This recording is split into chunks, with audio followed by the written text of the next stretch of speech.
Sir betting apps ని promote చేస్తున్న 11 మంది సెలబ్రిటీల పైన అండ్ యూట్యూబర్ల పైన కేసులైతే నమోదయ్యాయి సార్. మరి ఇప్పుడు వాళ్ళు అరెస్ట్ అయ్యే అవకాశం ఉందా? మరి ఎవరు ఆ సెలబ్రిటీలు? దీని గురించి మీరేం చెప్తారు సార్ ఈ బెట్టింగ్ యాప్స్ గురించి?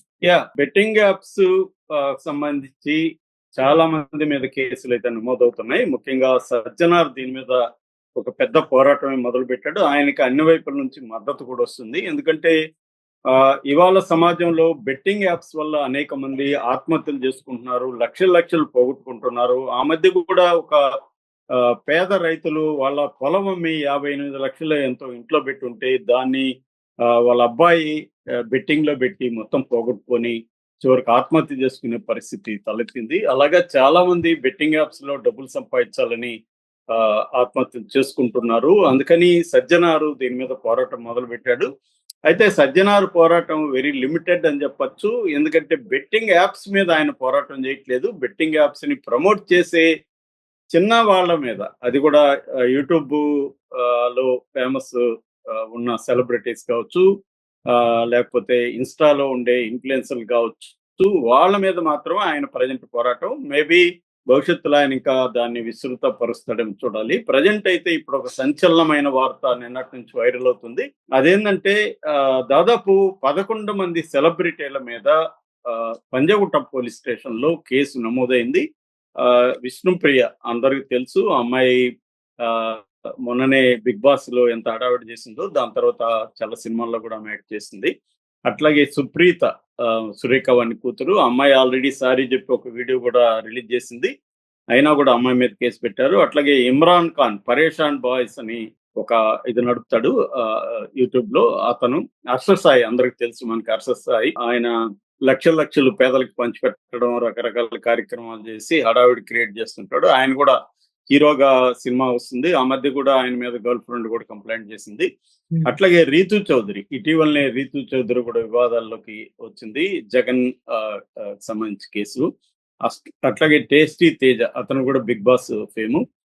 కిరణ్ గౌడ్, తర్వాత సన్నీ యాదవ్ కూడా ట్రావెలర్, బైక్ లో ఆయన ప్రపంచ చుడుతుంటాడు. అట్లాగే బండారి షేహ్యాని, ఈ షేహ్యాని కూడా ఇన్ఫ్లుయెన్సరు. వీళ్ళందరి మీద ఇప్పుడు కేసులు పెట్టారు. అట్లాగే అంతకుముందు మనకి లోకల్ బాయ్ నాని కూడా చూసాము. సో వినయ్ గురు, వీళ్ళందరి మీద కూడా ఇప్పుడు కేసులు పెట్టారు. వీళ్ళందరినీ అరెస్ట్ చేస్తారా లేదనేది చూడాలి. నోటీసులు అయితే ఇష్యూ చేశారు. మామూలుగా అయితే వీళ్ళకి దాదాపు వీళ్ళు సమాధానం ఇచ్చేదాన్ని బట్టి ఉంటది, 1 నుంచి 3 సంవత్సరాలు వీళ్ళ అని బ్యాన్ చేసే అవకాశం ఉంది. యూట్యూబ్ ఛానల్లో కావచ్చు, యూట్యూబ్ ఛానల్కి కానీ కంప్లైంట్ ఇస్తే వీళ్ళని బ్యాన్ చేయొచ్చు. అట్లాగే 10 లక్షల వరకు ఫైన్ కూడా వేసే అవకాశం ఉంది వీళ్ళ మీద. ఎందుకంటే పెద్ద ఎత్తున లక్షలు వీళ్ళు బెట్టింగ్ యాప్ల ద్వారా సంపాదిస్తున్నారని చెప్తున్నారు. దీని మీద కూడా అతను నా అన్వేషణ అనే ప్రపంచ యాత్రికుడు, అతను ఇప్పటి నుంచో పోరాటం చేస్తున్నాడు. ఇప్పుడు సజ్జనార్ అతనితో కూడా ఒక వీడియో చేశాడు సంభాషణతో. సో వీళ్ళకి ఇది కాకుండా జైలు శిక్ష కూడా పడే అవకాశం ఉంది. ఎందుకంటే ఇప్పుడు పెట్టింది కన్జ్యూమర్ యాక్ట్ 1986 అనమాట, కన్జ్యూమర్ ప్రొటెక్షన్ యాక్ట్. అది ఆ తర్వాత 2019లో అమెండ్ అయింది. అట్లాగే బిఎన్ఎస్ 318 సెక్షన్ కింద పెట్టారు. అట్లాగే తెలంగాణ గేమింగ్ యాక్ట్ కి సంబంధించిన ఒక చట్టం ఉంది, టిఎస్సి, దాన్ని పెట్టారు. అట్లాగే ఐటీ యాక్ట్ 66D దాని మీద కూడా పెట్టారు అనమాట. పలు సెక్షన్ల కింద కేసు పెట్టారు. ఇది కాకుండా దేశవ్యాప్తంగా పలువురు సినిమా సెలబ్రిటీల మీద కూడా కేసులు పెట్టే అవకాశం ఉందని చెప్తున్నారు.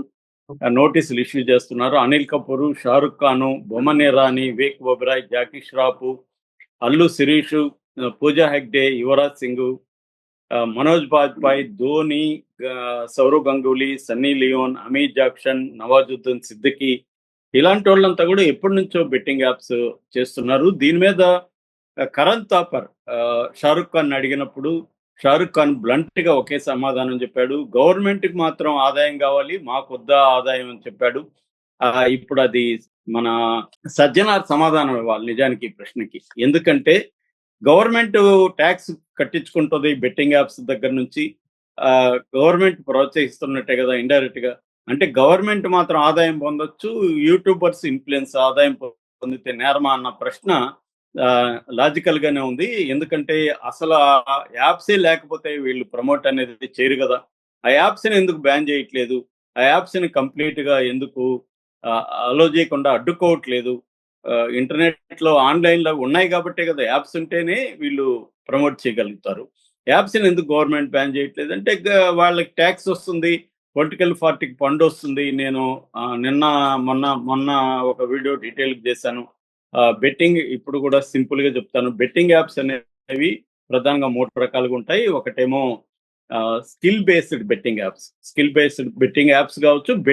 Skill based betting. Skill based betting అంటే గుర్రపు పందాలు, లేకపోతే కాక్ ఫైటింగు ఇలాంటి వాటిని స్కిల్ బేస్డ్ బెట్టింగ్ అంటారు. రెండవదేమో fantasy based betting. Fantasy based betting అంటే ఆన్‌లైన్‌లో గేమ్స్ అంటే ఒక క్రికెట్ టీమ్‌ని డ్రీమ్ 11 అని ఉంది ఫర్ ఎగ్జాంపుల్. క్రికెట్ టీమ్ కావచ్చు, ఫుట్బాల్ టీమ్‌ని కావచ్చు, మనమే రెడీ చేసుకొని ఒక గేమ్ ప్లే చేయడం. దానికి ఎంట్రీ ఫీజ్ ఉంటది. ఇదంతా కూడా ఫాంటసీ బేస్డ్. దీని కింద చాలా ఉన్నాయన్నమాట. అట్లాగే లాస్ట్‌ది ఛాన్స్ బేస్డ్. ఛాన్స్ బేస్డ్ అంటే దీంట్లో స్కిల్ ఏముండదు. గుడ్డిగా బెట్టింగ్ ఆడడం. దీన్ని పరే మ్యాచ్ చేసి ఉంది. ఐఎక్స్ బెట్ ఉంది. మహాదేవ్ యాప్ ఉంది. మెయితీ ఉంది. తర్వాత బెట్ 365 ఉంది. బెట్‌వే ఉంది. ఇలాంటి చాలా యాప్స్ ఉన్నాయి. ఇవన్నీ కూడా మామూలుగా మన దేశంలో ఈ మూడిట్లో ఏందంటే స్కిల్ బేస్డ్ బెట్టింగ్ అనేది బ్యాన్ లేదు. గుర్రపు పందాలు బ్యాన్ లేదు మన దేశంలో. అట్లాగే కాక్ ఫైటింగ్ కూడా ఆహ్, అలో సంక్రాంతికి మనం చూసాం కోళ్ల పందాలు ఏ స్థాయిలో ఉంటాయో. ఇక ఫాంటసీ బేస్డ్ డ్రీమ్ 11 ఇట్లాంటివి కూడా బ్యాన్ లేదు.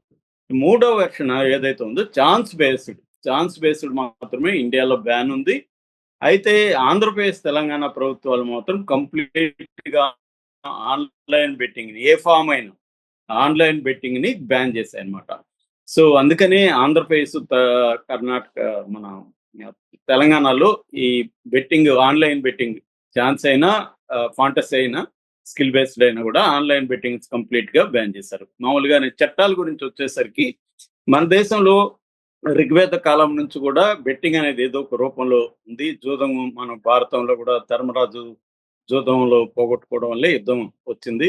అట్లాగే మనకి చాణక్య, కౌటిల్యుని అర్థశాస్త్రంలో కూడా బెట్టింగ్ మీద రాశారు. బెట్టింగ్‌లో విన్నర్స్ మీద టాక్స్‌ల గురించి ఆయన కూడా మన నిర్మలంలాగా ఆలోచించి ఎట్లా డబ్బులు కలెక్ట్ చేయాలని ఆలోచించాడు.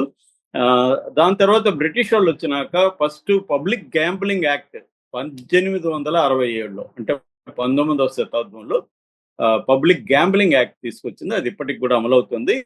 అట్లాగే ఆ తర్వాత ఐటీ యాక్ట్ 2069 ప్రధానంగా పనిచేస్తుంది. ఇంకా కన్జ్యూమర్ ప్రొటెక్షన్ యాక్ట్, తర్వాత ఐజీఎస్టీ యాక్ట్, తర్వాత ఇన్కమ్ ట్యాక్స్ యాక్ట్ ఇవన్నీ కూడా బెట్టింగ్‌ని బ్యాన్ చేసే కార్యక్రమాలు చేస్తున్నాయి. అట్లాగే స్టేట్స్ కూడా కొన్ని స్టేట్స్ బెట్టింగ్‌ని అలో చేస్తున్నాయి. ఫర్ ఎగ్జాంపుల్ సిక్కిం కావచ్చు, గోవా కావచ్చు, ఇలాంటి రాష్ట్రాలు క్యాసినో అని కూడా అలో చేస్తే ఆయా ప్రాంతాల్లో క్యాసినోలు కూడా పబ్లిక్‌గా నడుస్తాయి. గోవాలో పెద్ద ఎత్తున క్యాసినో నడుస్తుంది.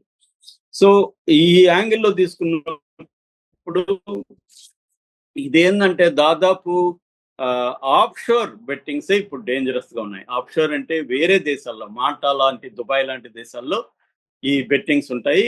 అవేం చేస్తున్నారంటే ఛాన్స్ బెట్టింగ్ అయినా కూడా ఫాంటసీ బెట్టింగ్ కేటగిరీలో అవి వచ్చేస్తున్నాయి.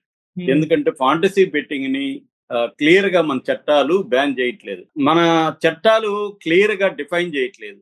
అంటే ఆల్ ఆన్‌లైన్ బెట్టింగ్‌లని గాని మన చట్టాలు బ్యాన్ చేయగలిగితే ఈ ఆఫ్‌షోర్ బెట్టింగ్ యాప్స్ అనేవి మనకి రాకుండా ఉంటాయి. కానీ మనోళ్ళు ఏం చేస్తున్నారు?